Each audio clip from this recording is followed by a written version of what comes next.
The ultimate showdown in context.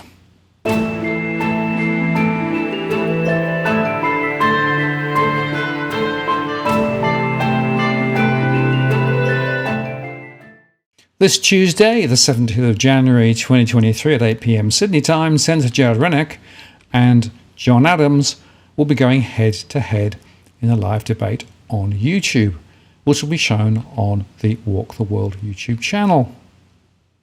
This debate, dubbed the ultimate showdown, will be a clash of economic perspectives. However, any debate about economics and the Australian economy in 2023 cannot occur without discussing the tumultuous events of the COVID-19 pandemic and how this pandemic was managed both from the standpoint of economic and health policy. Given this context, it's worth remembering what Adams said at the start of the pandemic. On the 11th of April 2020, John Adams published a 6,000-word essay titled "Australia has been economically destroyed in 4 weeks." And on the 20th and 28th of April, Adams and I recorded a two-part series on that analysis. In part one, Adams explained why he was against lockdowns, a very unpopular view at the time. And in part two, Adams explained why he was against the economic stimulus policies announced by the Morrison government and the RBA in March 2020. And so, in this IOTP repost, we're going to replay part two of the discussion ahead of the Rennick and Adams debate. Almost 3 years on, it is worth considering how correct or incorrect Adams has been and compare this to Rennick's position, which was very different at the time. What Adams said in April 2020 will in fact be a key feature of Tuesday night's upcoming debate. Martin North, John Adams, in the interest of the people. Hello, John. Hello, sir. How are you going? Well, thing is, we have another week under tyranny, in my view. I'd really like my civil rights to be back. I'd like to get back to normal, but I'm only just a sole voice in the wilderness, and we have an almighty government dictating how we live our lives these days. It does seem a bit like that, and I guess we should explain that as a result of that you are on audio once again, but from a remote location, but nevertheless we can still have our normal conversation. And there are some very important conversation points to be made, I think, because the quantum of the stimulus and the direction of the stimulus is frankly pretty shocking.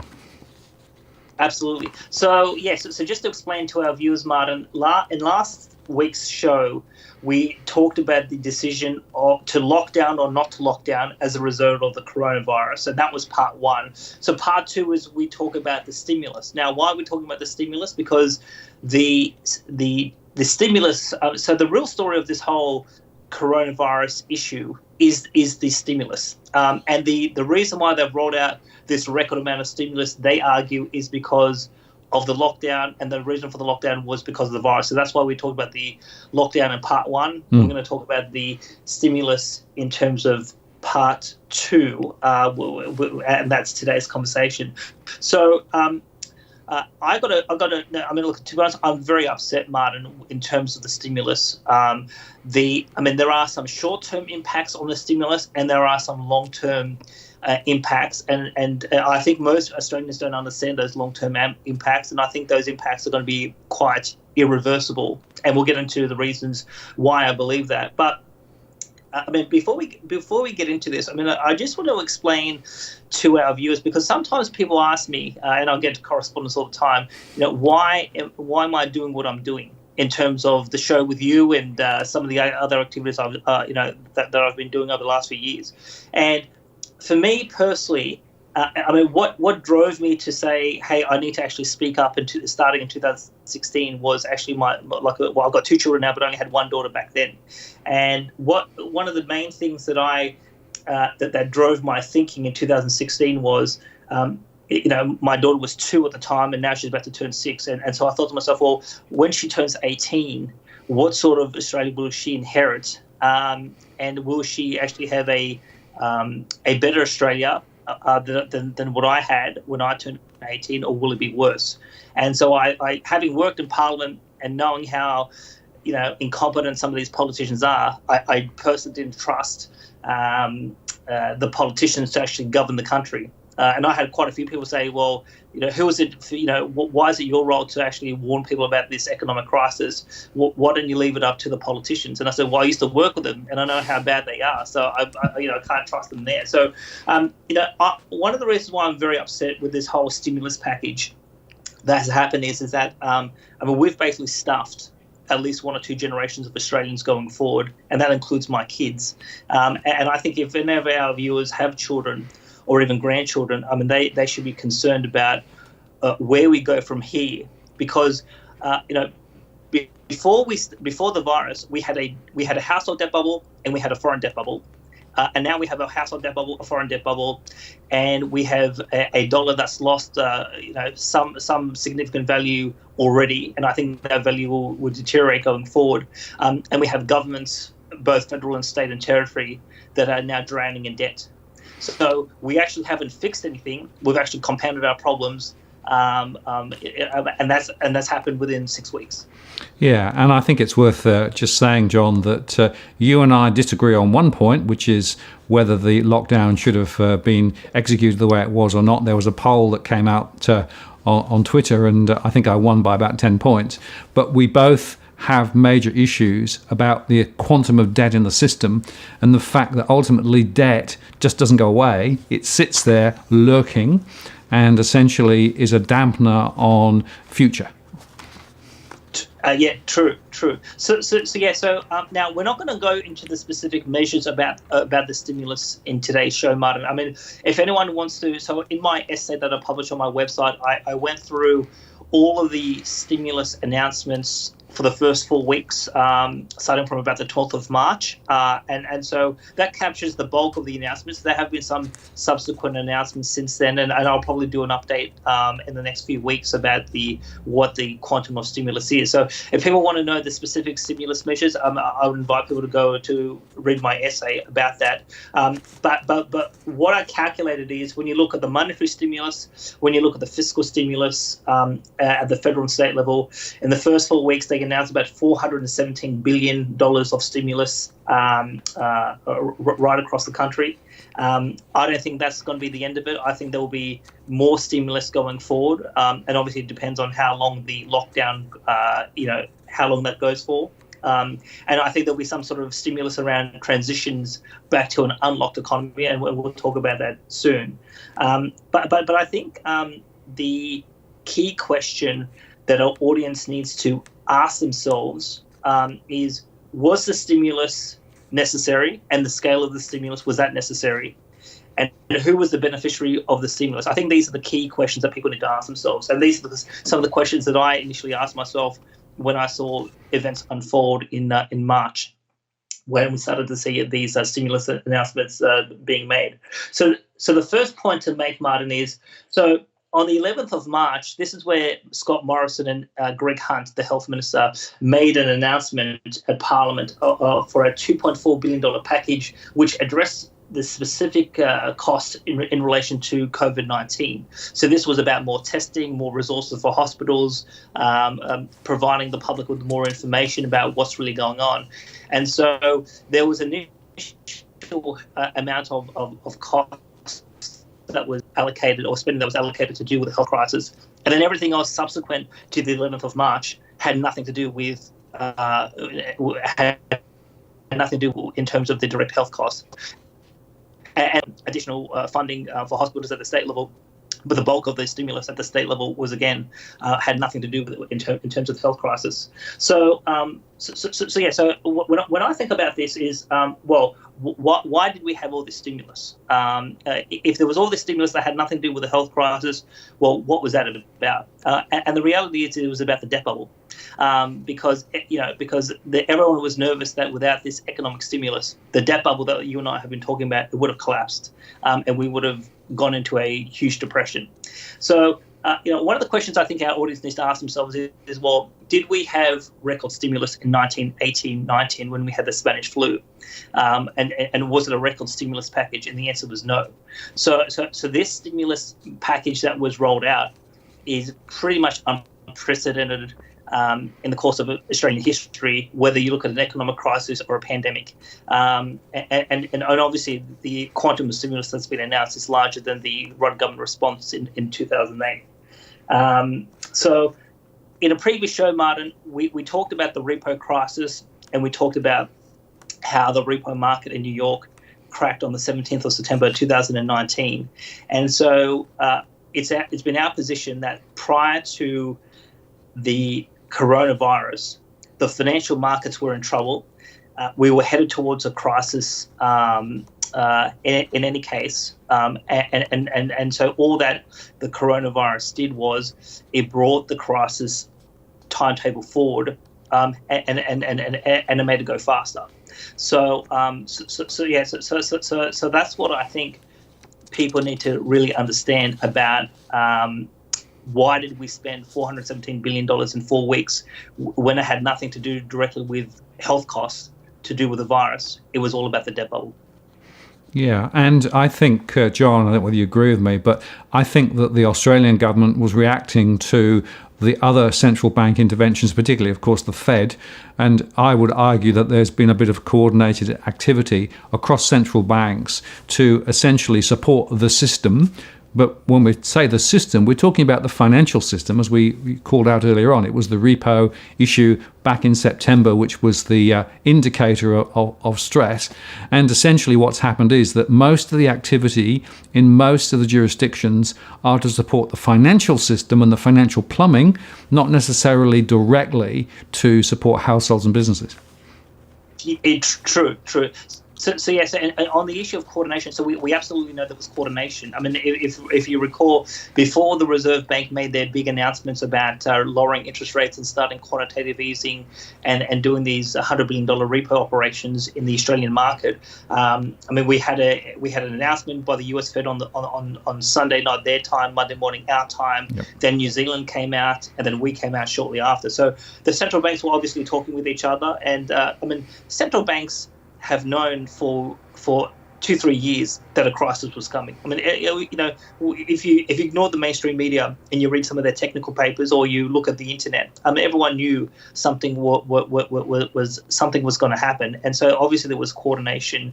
I mean, there's been coordination at the BIS for a number of years and warnings about a crisis in the IMF, and former central bank officials and governors and the chairman of the US Federal Reserve, they've all been warning that something was coming, and so there's been discussion about how to respond to this for quite a while, but obviously there was coordination during March, and obviously in the Four Corners show, I mean, generally the RBA is independent of the cabinet, but on this case there was even coordination between the Prime Minister, the Treasurer, and the RBA board on all decisions on fiscal and monetary. So there was coordination all around, and so I think that's a very fair point. And of course, the implication of that, John, is that without that central bank intervention into the financial system, then the issues that we've been talking about for some time would have come home, and things like the derivatives would have blown up, and the liquidity amongst the banks would have blown up. And of course, most of the initiatives, if you actually look at it in terms of the relative quantums, most of the initiatives are to support the liquidity of the financial system. Absolutely. So the other key question, just to follow on that, Martin. So the other key question that people need to ask themselves is, so one was the stimulus necessary, and was it the scale? So I argue no, and now we'll go into why shortly, because we said some very dramatic things back in 2018 on this particular point. But the other question that people need to ask themselves was, who was the beneficiary of the stimulus? And Martin, I'd like you to bring up a slide that I actually drew. I mean, having been a former management consultant, I like to draw pictures. And so this is a picture that's from my essay. And basically what I tried to capture is, well, where did all this stimulus go? And I've got a lot of boxes on the screen. And we've got the Australian economy on the left-hand side and the global economy on the right-hand side. And so basically what I can tell is, the stimulus went into 3 key sectors. One was directly into the banks. Another one was directly into domestic financial markets.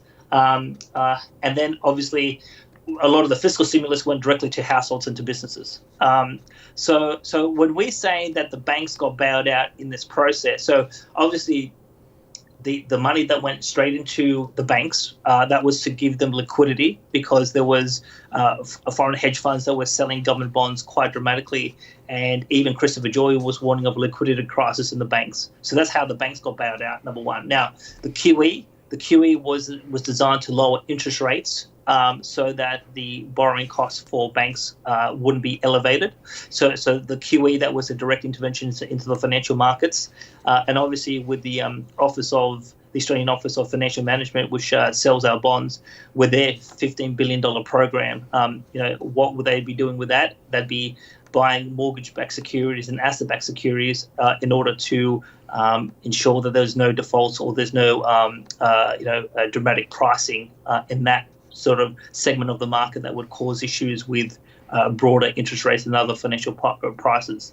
And then on the issue of household stimulus and business stimulus. Now, why would they be giving households and businesses all this money? It's because they don't want households and businesses to default on their debts, because you have to think to yourself, well, without the stimulus, what would happen to households and businesses that would have defaulted on the debts, and our banks would have went under. And that's something that actually Christopher Joy, talked about in a recent podcast with Joseph Walker on the Jolly Swagman podcast, where Christopher said that that our big four banks would have gone had there not been any stimulus. So there are no doubt some of our viewers and a whole bunch of other Australians who are receiving these payments. And the question is, well, were the payments there to help individual businesses or households? Because that's the way the government presented it. So this was all about supporting households and businesses, or was it really there to bail out the banks? Because without them, the banks would have gone. Yeah, I mean, it's a very important question, and I think we can conclude that had there not been the flow of funds essentially into the banking system and into households, because basically households are getting 6 months holiday on their repayments, which means that they can sort of the banks can then sort of say, well, that's fine, those loans are not gone bad.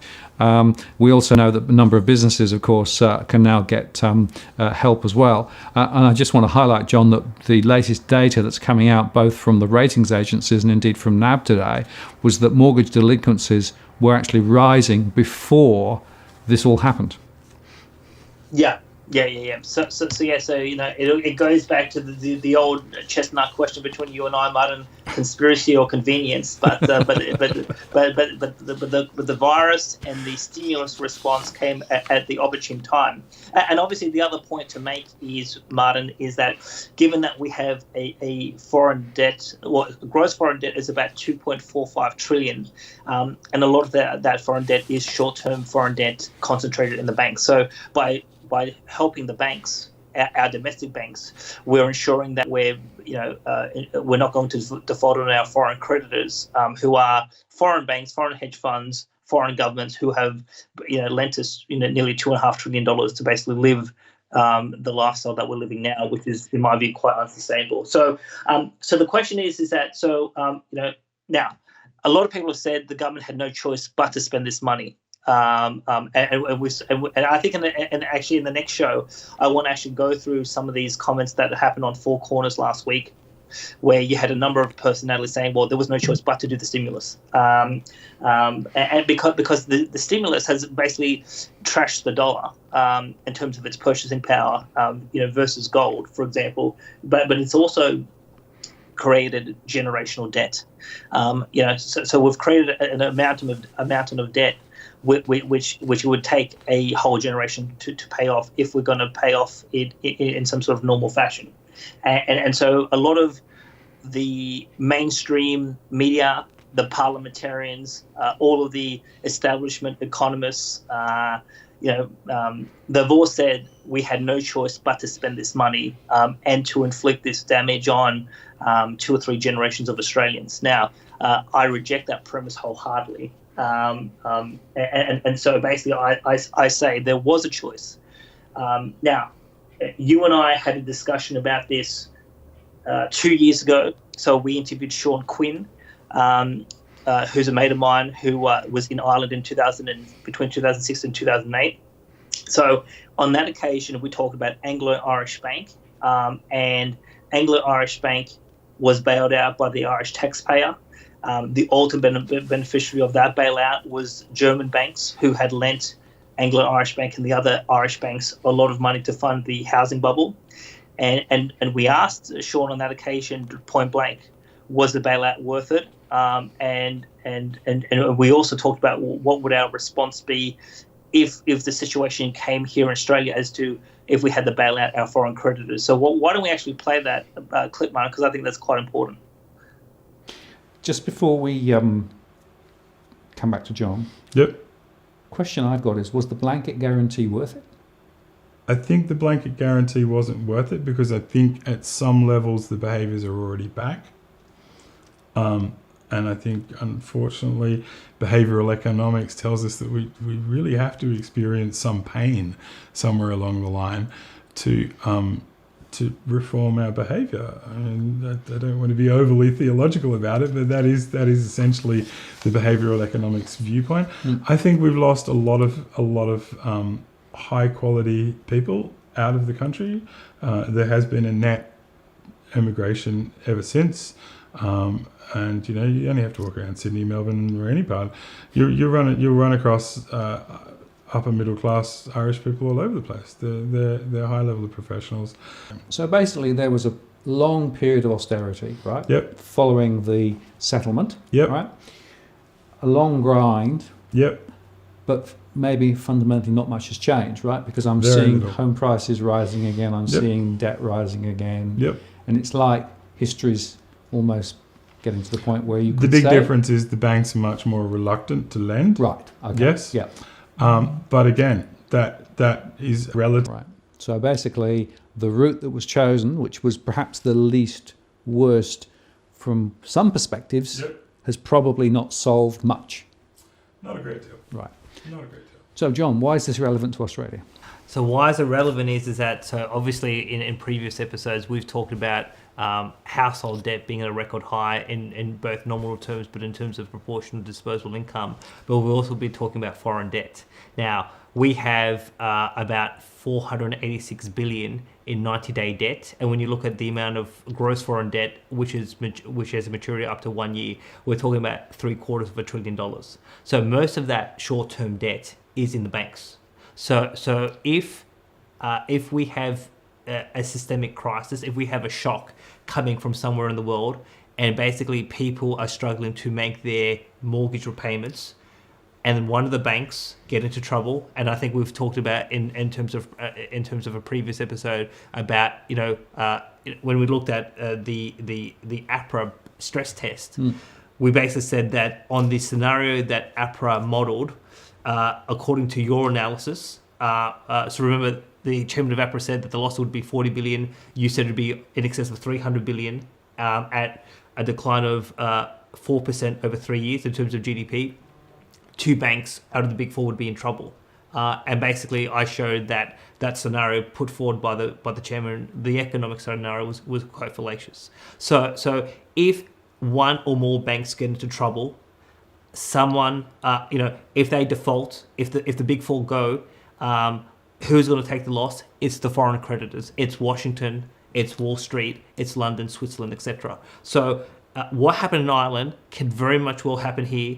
Prime Minister Morrison could get a phone call from an international creditor and basically say, you will bail out the big four, or we will cut you off. And if we do that, then the bailout money that has to come out, well, it's going to happen in one of two ways. So I think we've talked about this in previous episode.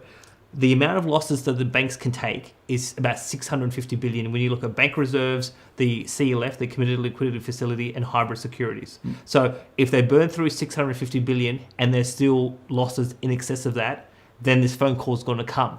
And then if the phone call comes, the Prime Minister and the Treasurer have a big choice to make to bail out the international creditors, because as like with Ireland, that's ultimately who's going to get the money. And then the taxpayer public debt is going to go ballistic in this country. Or you basically say to the international cabal, we're not going to play ball. And if you do that, you're going to have a depression bigger than the 1890s. And we're looking at 30%, 35% unemployment. We're looking at house prices falling at 80%. We're looking at massive social cost in terms of suicide, in terms of divorce, in terms of domestic violence, drug abuse. I mean, these are real factors, real people. And so the question then becomes is, at that moment, what do you do? Now, Sean just said that 10 years on in Ireland, it wasn't worth bailing out the banks. And if I was Prime Minister at that moment, I would say, let's take the depression. Knowing the economic cost, knowing the social cost, and we are talking very significant social costs, but if you take a medium to long-term view, taking that hit, even though it's going to be horrific for a couple of years, is worth it. But I guess, yeah, and obviously, you know, when we look at the live chat in terms of what we're saying on Tuesday, you know, there was a number of DFA subscribers and followers who were saying Martin North should be our Prime Minister. So I guess the question for you now, so I've put my cards on the table, and you know, you can't be more honest than this. Most politicians can't be, you know, will not be willing to absorb the political cost, but also the social cost. I mean, because I think when I've spoken to certain people in Parliament, and we've gone through these scenarios, they have said the social cost is so significant that depression is, for them, is completely off the table. So they will bail out the banks, or they will go and have a Cyprus bail-in to prop up the banks because of what the social cost is. So the question for you, Martin, is that, you know, knowing that people will die literally because suicides go up and depressions, knowing that, you know, domestic violence, so women will be bashed, children will go hungry, people go on drugs, crime will go up. In that moment, if you are Prime Minister, what would you do? Oh, simple decision. I mean, it's tough, isn't it? Because you know, you're thinking, I want to get elected next time, right? You're thinking, what's the least worst route in terms of short term, right? Mm. But you've also got to say, let's understand what created the problem in the first place, which is effectively the debt bomb, right? Let's understand that if we're simply just kicking the can down the road, we've actually not solved anything. We've just moved the problem out a bit, but we haven't actually fundamentally thought about how to reset the economy, right? And it seems to me that at some point, there has to be an Alt-Control-Delete on the way the economy works, right? So tough that would be. If I were getting that phone call, I'd go with you, John. I would say, I think that the short, sharp, deep recession, compression, whatever you want to call it, you know, is probably the least worst option. Yeah, I remember that conversation well, and I think there were a few people who were quite surprised at our conclusion. Yeah. So on that occasion, I said, no bailout, no stimulus. We need to we need to basically default. We need to have a depression. We need to have austerity, because the ultimate objective has to be to get rid of the debt. And this is something I think you and I have discussed in the past. Steve Keen has said that households need to reduce debt by 2/3.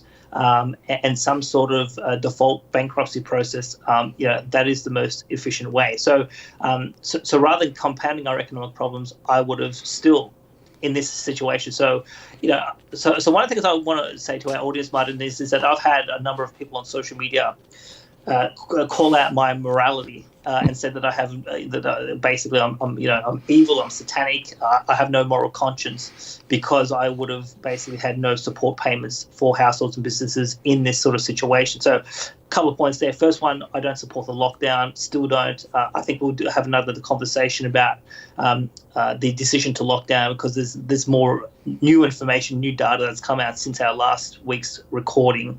But the other thing is that just like I said 2 years ago, is it's a decision of short-term costs versus long-term costs, and I would rather have a short-term hit, even if it is severe, in order to give our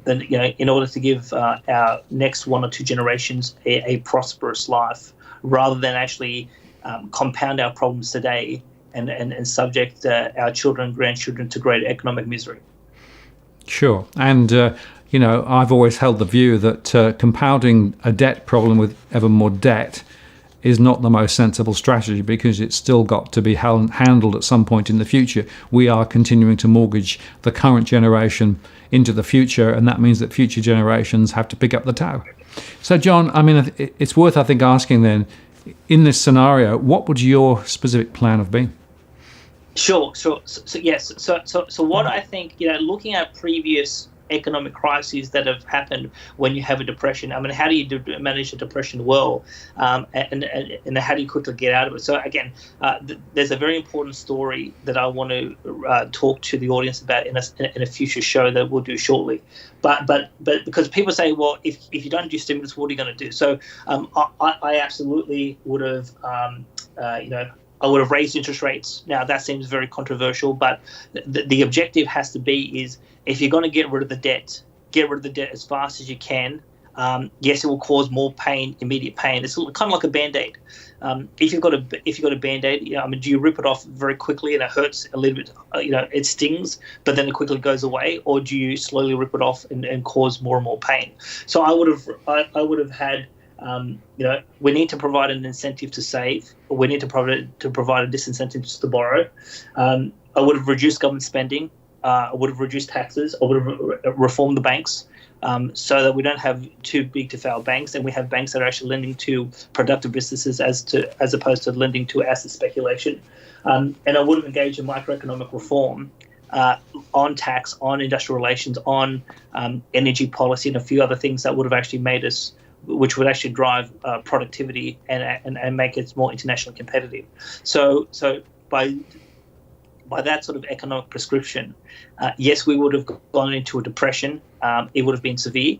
But let me give you an example. I mean, in 1932, Australia had 32% unemployment in the Great Depression, the second highest in the world behind Germany. But 4 years later, we had unemployment less than 10%, whereas in the US, they still had double-digit unemployment. So, there is historical evidence of having a depression, getting rid of debt, and turning the ship around quickly. So that is what I would have done, and this is obviously consistent with what I said 2 years ago. But I think it's fair to say, Martin, is that you've had a change of heart on stimulus. Well, no, what I said, if it had been a pure financial crisis, in other words, if it was driven by essentially illiquidity amongst the banks, then I would agree with you, and I still think that you should actually bring that to bear to be able to shake out many, many years of bad behaviour and too much lending and all those things. My problem is that this was created initially by a health crisis, and I'm of the view that there was a requirement to spend specifically to deal with the health crisis, but I'm not sure that the amount of spending that has been ponied up, nor its direction towards the financial system, is the right way to actually go about it. So I would have done some, but I wouldn't have necessarily done what they have done. So can you give our audience a bit of a sense? So when you say some, do you have a specific dollar measure, like a dollar amount? Do you have a specific prescription as to where the money would go? Well, I think that probably about 10% of what they actually have ended up spending, I would have probably been comfortable to spend specifically on the health and the virus avoidance measures to because you got to get this virus out of the system one way or the other, right? And so that for me would be where I'd be focusing. I certainly wouldn't be propping up the banks.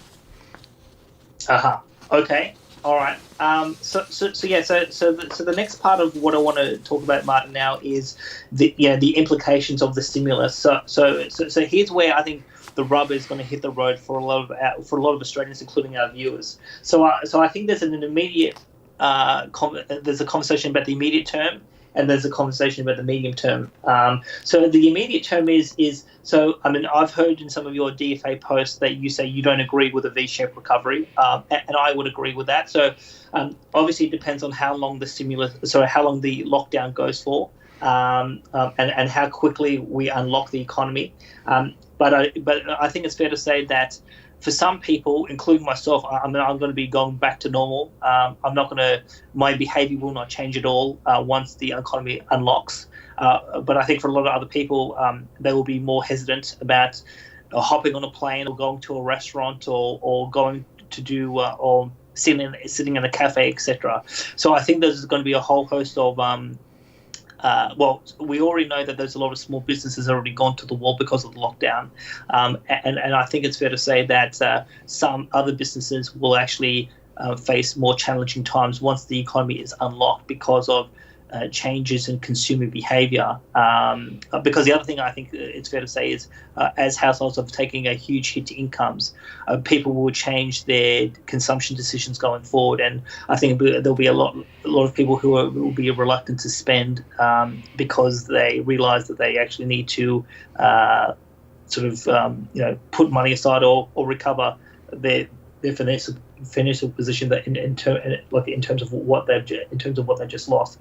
And I think the other key point, Martin, is that for a lot of businesses, they have got support payments now. They have a reprieve from repaying back the banks on overdrafts or mortgages if they're small business, etc. So how we unlock in the transition, I think that's going to be extremely critical, because if you just say on one day, okay, everything goes back to normal, and you have to start repaying immediately your repayments, and you've got to pay your employees, I think for a lot of small business who are surviving at the moment, they won't be able to survive that sort of transition, because it'll take several months for them to reestablish profitability so that they can comfortably try to make all these repayments. So from a cash flow perspective, how that transition is managed is going to determine whether we have a second wave of business insolvencies and sustained unemployment or not.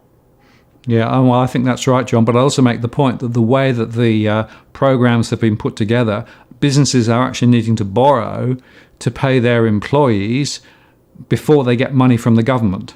So there is a timing question, and we know that many lenders are still very slow to give businesses the funding that they need to be able to do that. So I'd also argue that the execution of JobKeeper is also creating further problems, and there are many small businesses who I think will never be able to recover from it. So that's the immediate term. Now, my concern is so that's the immediate term. So my concern is more about the sort of medium to long term. So Marta, what you and I have been discussing over the last couple of years is how we have trapped ourselves into a debt bubble, and we before the coronavirus, we could never raise interest rates because the debt bubble would basically explode. And so we had a set of policy settings that basically locked us into a particular path. Well, because of the stimulus, we're even more trapped than we were before. So Westpac last week said that the cash rate is going to remain at 0.25 until 2023. So basically for the next nearly 2.5 years, 3 years, we're not going to actually see interest rates go up. In terms of quantitative easing, I mean, I've continually said once you start QE, you can never reverse it, because who's going to? I mean, you've bought bonds at elevated prices because there was insufficient private sector demand. So, I mean, you can't, if you're going to sell them back into the market, I mean, who's going to buy them at the prices you bought? And so I suspect we're not going to see a shrinkage in the RBA's balance sheet, and I still think that we could even see further rounds of quantitative easing because as the debt bubble continues to grow, that they're going to get more and more desperate. Just like how the U.S. Federal Reserve, their balance sheet continues to grow because of the scale of the debt bubble.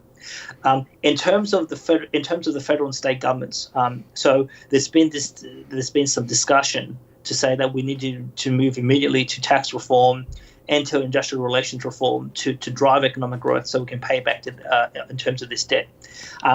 If you don't, so I mean, first off is that's not going to generate enough economic growth to actually balance the budget, because the Americans have been talking about this for a long time. Even Trump said, well, if we generate more economic growth, we're going to have higher taxes, higher tax revenue, and then we're going to be able to balance the budget. Well, Trump's never been able to achieve that, and neither did Bush or Obama. So if you're going to balance the budget, you've got to cut spending.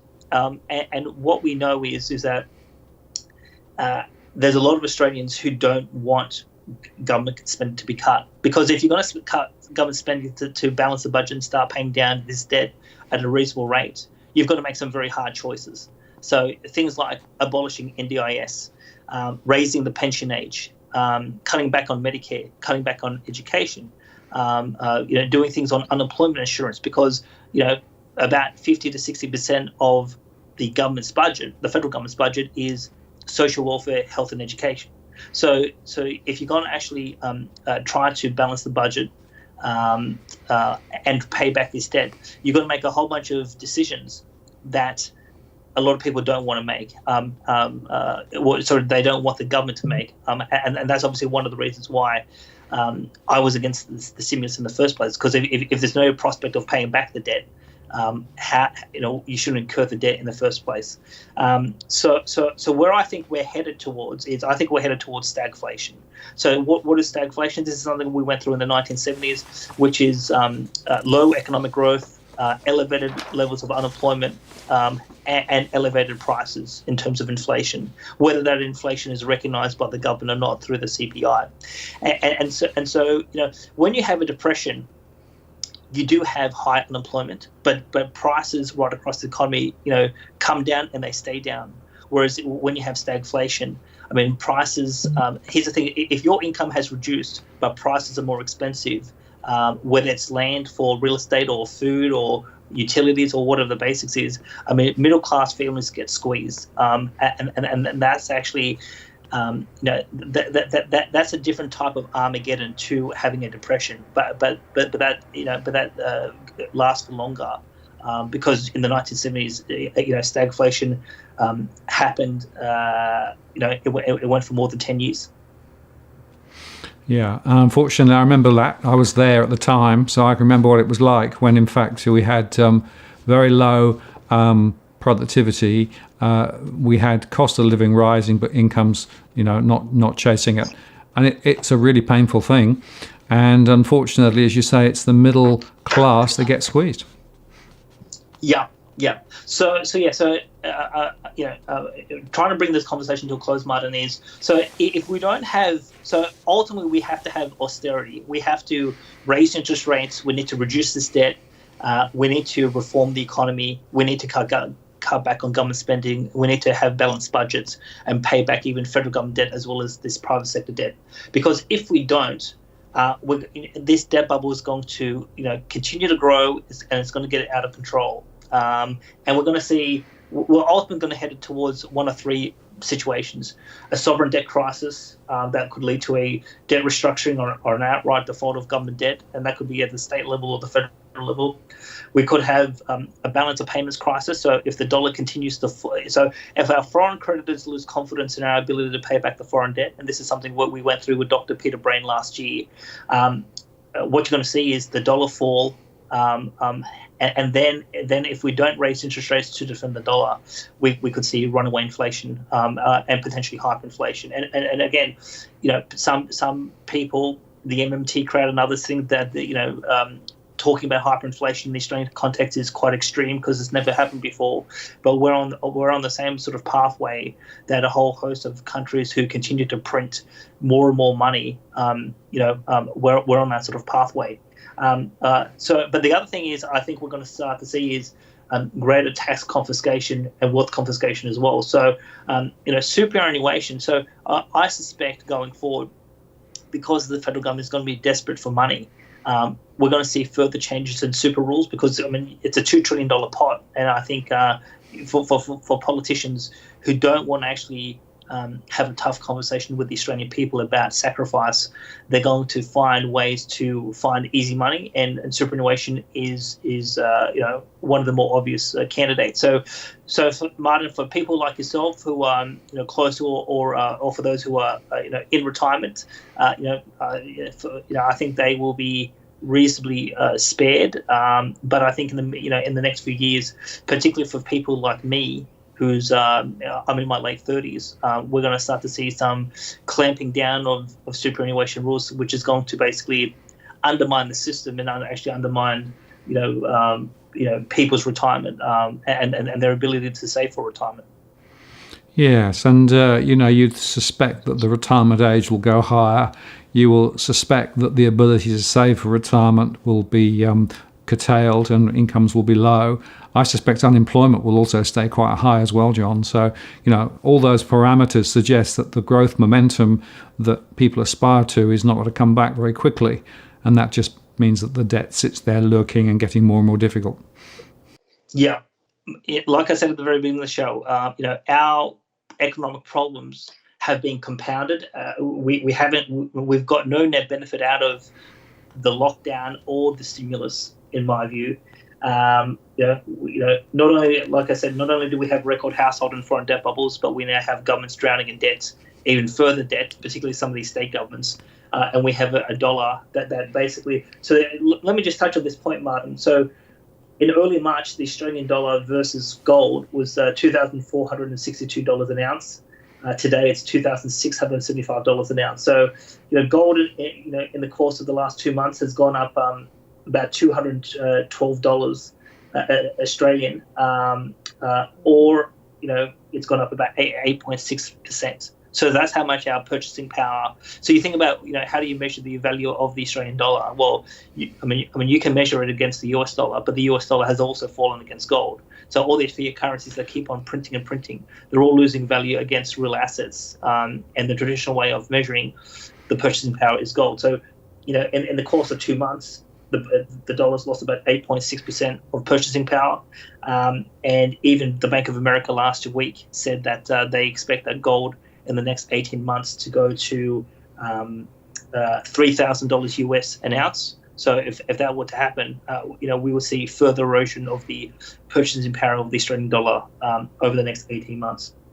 So, yeah, and it's worth saying, I think the Bank of America is one of the most bullish on gold. There are other people who have rather different views, first point. Second point is, as all of the central banks around the world have been supporting their own economies through the same mechanism, other exchange rates like the US dollar, Aussie dollar, have actually been tracking quite close together. So we're at about 63.